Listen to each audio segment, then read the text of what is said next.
There was a time in my life where I would wake up shaking, heart racing, hands trembling, and swearing, "Today I'm done." And the harder I tried to stop it, the louder it got. And then it came, that quick decision to give in. And almost instantly, the shaking stopped. A calm came over my body before a single drop of alcohol entered. It wasn't the drink itself, it was the expectation of relief that eased the pain. I didn't understand it then, but in my years in recovery, I've learned just how powerful and important that moment was. My name is Ryan Soave, and as a therapist and coach, I've spent nearly 2 decades helping people heal from addiction and trauma. In this video, I'll show you how cravings for alcohol, substances, food, and pretty much any behavior that promises relief can be interrupted and reset in as little as 90 seconds. There's a writing in the book Alcoholics Anonymous by Dr. William Silkworth, and he says that men and women drink essentially because they like the effect produced by alcohol. I firmly believe that that effect is relief. And when a craving comes, it's not a moral failing. It's a reaction in our body. It's the desire to seek some sort of relief. I see that one of our biggest problems as human beings is that we confuse discomfort with threat, and then we respond to discomfort as if it's a threatening situation and we go into survival mode. And in those states, we look for relief. And the bigger the discomfort, the quicker and bigger we want the relief. And we look for it in things that will bring it instantaneously, like alcohol or behaviors. Things that work. They work in the instant to settle that discomfort, to bring some sort of peace, but they don't work long and they don't work well. In this way, cravings are short-term stressors that are asking for relief. And when we can learn to be with them and allow them to pass, allow the intense emotional experience to become much less intense and get into a calm state, we can look for more sustainable types of relief. Our nervous system will believe that the old behaviors, the things that have worked in the past, even if they didn't work long and well, are the quick and easy solution. So when we think of cravings, some people will think we just need to eliminate them, and that's real success. And in reality, it's a much more powerful way to live our lives that we can experience any craving. We can experience any sort of discomfort in that way and have the capacity not only to experience it, but to make decisions based on our commitments and the lives that we want to live versus allowing that craving or emotional disturbance to drive our decision making. That we can learn to live in response versus reaction. When we can live in response, then we become the author of our lives. We can actually dictate where life goes rather than life dictating where we go. And that doesn't mean that we can control everybody else in the world, but rather we can control how we respond.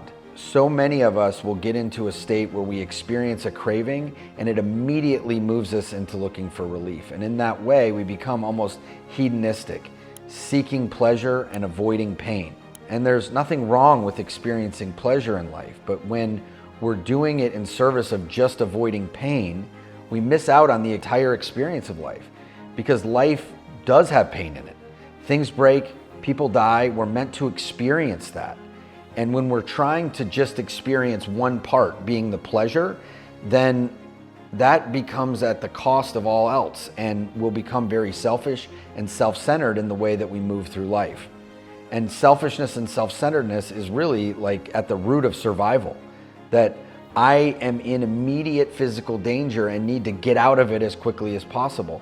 And most of the time, that's not what we're experiencing. But there's something in there that's saying, I need this relief right now. And the reality is, for most things, we don't. We can learn to raise the capacity in our nervous system to experience pain, to build a distress tolerance so that we can meet life as it is. So how do we practice in a way to build this distress tolerance, to get through the intensity of the craving or of the desire for the behavior and get to the other side of it? So we're going to talk about a 90-second protocol. And in reality, it can happen a lot quicker than that. But if we can give ourselves this full 90 seconds, we can almost always get to a state that is much less intense than what we're experiencing in that moment and start to garner some control over our behaviors. And it's very simple. Recognize, release, and return. First is recognize. We can't change anything that we're not aware of. And we want to begin to recognize what we're experiencing. The thought may be, I need that food or I need that drink. But we want to take it a level deeper than the thought and begin to recognize what we're experiencing in our body and in our nervous system. And it can be very simple. Just when you recognize that you're in that state of discomfort or having a craving for something you're trying to stay away from, just begin to notice. Notice what you're experiencing and name it. And it might be just, my heart is racing. There's a pit in my stomach. My face is hot. My hands are trembling. Without trying to change anything, just notice it and begin to recognize it. What this does is it allows it to move from something that we believe that we are, like I'm afraid, or I'm anxious, or I'm depressed, and move those things into something that we're experiencing. It can begin to create space between me as a human and these emotional states that I'm experiencing. That's not gonna make it go away, but when we can begin to disidentify it in this way, we can start to build a relationship with it that allows us to experience it and move through it. Which brings us to the second part, release. Releasing or letting go does not mean that the thing goes away. I talk to people all the time that say, I wanted to let go of this and I did, and now it's back. And the reality is, the biggest fallacy about letting go is that the thing is gone, that the emotional experience is gone, that the person is gone. Letting go in this context means that I don't have a grip on it and it doesn't have a grip on me. And that grip might come back many times throughout the day, and we want to realize when that's happening and begin to loosen that grip. And the way that we can loosen that grip is through some simple tools, behavior, breath, or movement. There are many types of breaths out there. Very simple is to take a slow, deep inhale through your nose, and even slower, softer exhale through pursed lips as if you're gently blowing through a straw. So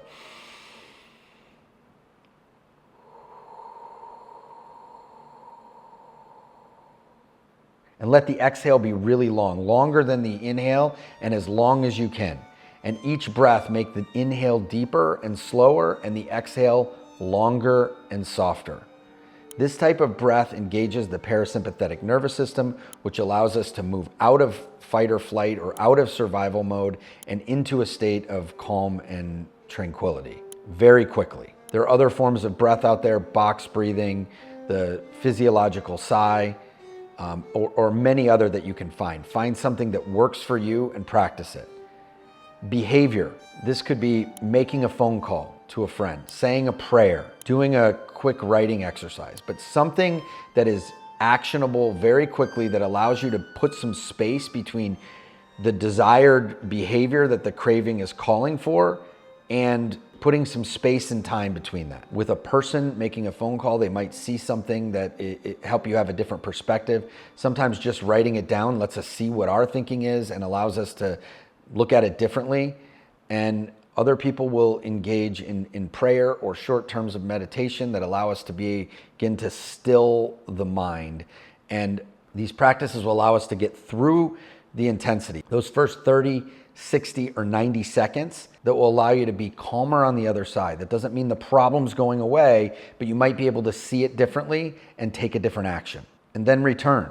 Check in with your body again. Notice where the intensity level is. Ask yourself, do I really need that behavior? Do I really need that substance right now? Check in with what your relationship is with it and if it's different than it was before. If you make it through these first 30, 60, or 90 seconds and it's still intense, do it again. One of the things that I use with my clients is, I tell them that if they're experiencing an emotional disturbance or they're experiencing intense craving, that they're free to reach out to me.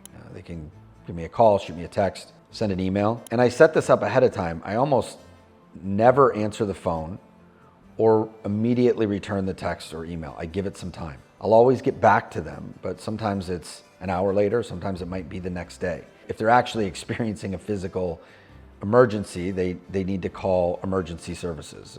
In the US, that's 911, and they don't need to be calling me. But if it's anything other than that, I give it some space. And then when I ultimately do check in with them, whether it's on the phone or via email or at the next session, almost 100% of the time, they have found a way through it. They've used some of the tools that we've discussed, the intensity is less, and they have a bit of a different perspective. And if I always was answering the phone every time they had a craving, then I become the thing that they're leaning on, and that's not the purpose of therapy or coaching. I want them to be able to build themselves in a way that they have tools and practices at their disposal to be able to use and be able to act autonomously. So then what that gives us the opportunity to do is we can talk about what tools they used. How were they able to get through this? And this becomes a very important part of our work together. Every time they tell me that when they employed these tools, on the other side of it, they felt differently.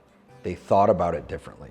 And most of the time, they didn't react, but were able to respond. And maybe over time they gave in and engaged in the behavior, but they've started to build a different relationship with it that we can continue to further in our work together.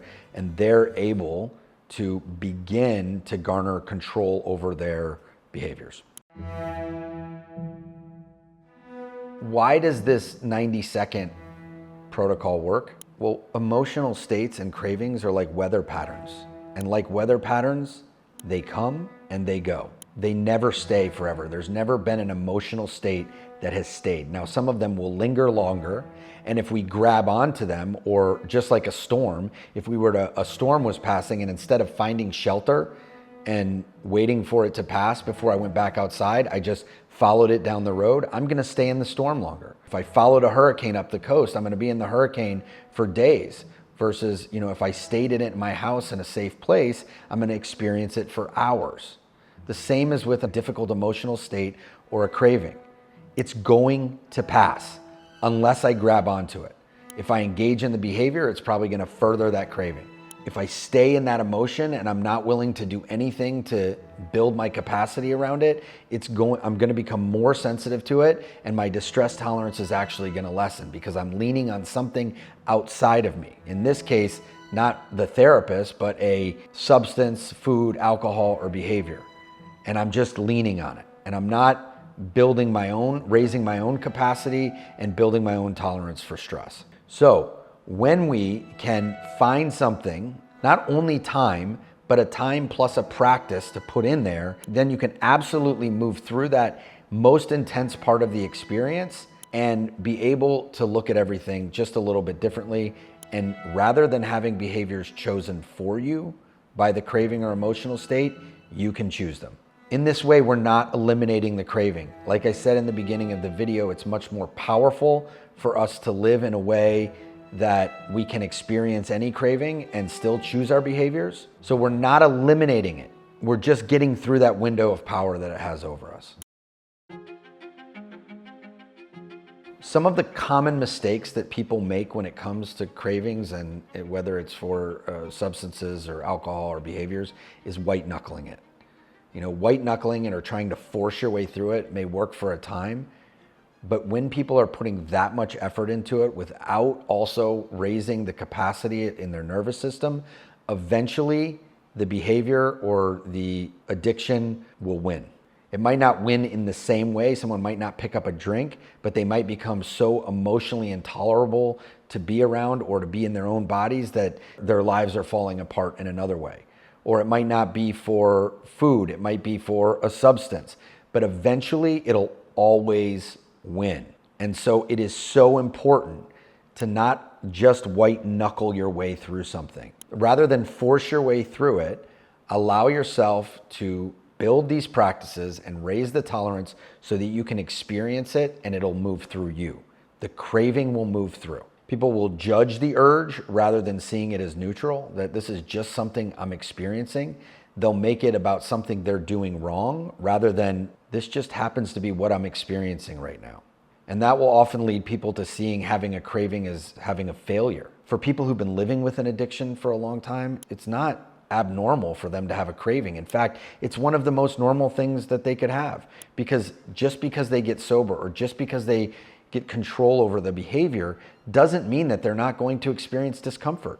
100% in life, we're going to experience discomfort. And so having a craving for something that's worked in the past is not a failure. It's normal. And when we can see it that way, the failure can just leads to shame and leads to being more susceptible to the craving in the first place. The consistency of people giving into cravings or being taken over by them, like an addictive behavior, that consistency kind of wires our behavior. And so when we can create a different kind of consistency over time, we can rewire our behaviors. We can rewire our thought patterns, which lead to different behaviors. It's very simple. Human beings that have complex problems, but oftentimes the solutions to them can be very simple. They might be hard to follow through on, at least they're simple to understand. So how do we practice this? I give my clients tools in two basic formats, proactive and reactive. Proactive tools are the ones we schedule. It might be going to therapy or coaching, going to a fitness class or yoga class, doing a meditation, going to the doctor. These are things that we don't know how we're going to be feeling on that moment that we're doing them because it's scheduled out a week or a month in advance, but we're going to show up for them anyway. And these are things that are going to help us not only improve in the way that we think, but build capacity in our nervous systems and add to our overall health and well-being. But because they're scheduled, that doesn't mean that they're going to coincide with the time that we experience a craving or an emotional discomfort. And so we also need a set of tools to be able to use in reaction to those in the moment. And these are generally things that are pretty brief and they're accessible. Not always are we going to be in a place that you can take a 30-minute break and lay down on your back and do a meditation or go for a long walk or a run. But like we talked about earlier in the video, there can be things around breath, behavior, and movement that we can do in almost any setting that can allow us to move through that intensity that we're experiencing in the moment. Whether we're alone or whether in a meeting in a boardroom, we can always change our breath as an example. So we can also schedule time to practice these reactive tools. So what I suggest is that people identify a breath, a behavior, and a movement that they can schedule time to practice. These can take 30 seconds, a minute at a time, and they will, even though we're just practicing them, the repetition of that practice can lead to an increased tolerance and an increased capacity in our nervous system. But it also allows us to have those things available to us in the moment that we're experiencing distress. And over time, this simple 90-second period can begin to change the story that our body's telling us. That in this moment, I'm in threat when actually it's just emotional discomfort. And that change in perspective can mean everything to the experience of our lives. Every craving is a chance to practice freedom, not proof of failure. This 90-second window can retrain your entire recovery process if you use it. And if this helped you, please subscribe for more tools for recovery and nervous system regulation. Thank you, and I'll see you in the next one.